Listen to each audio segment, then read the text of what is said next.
Les 5 anciens joueurs d'équipe Canada Junior qui ont été accusés d'agression sexuelle ont été acquittés le 24 juillet à London, en Ontario, et ça fait pas l'affaire de tout le monde. La juge a constaté un consentement réel de la plaignante lors des faits. Dans son jugement, elle ne considère pas que la preuve de la plaignante, surnommée EM, est crédible ou fiable. De mon côté, j'ai parlé à Mélanie Lemay, la cofondatrice du mouvement Québec contre les violences sexuelles, qui est déçue, oui, mais qui n'est pas surprise du jugement. Clairement, elle, je la crois dans la mesure où la façon dont elle a témoigné selon moi, est cohérente avec la façon dont une victime d'agression sexuelle peut aussi se comporter.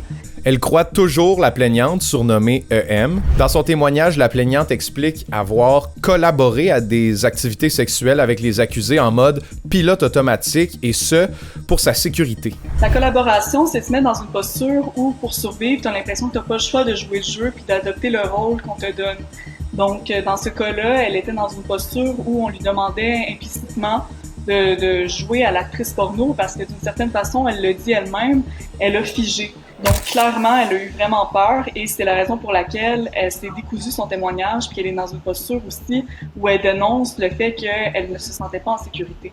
Dans son témoignage, l'un des anciens joueurs d'équipe Canada Junior a plutôt dit que la plaignante a insisté pour avoir des rapports sexuels avec eux.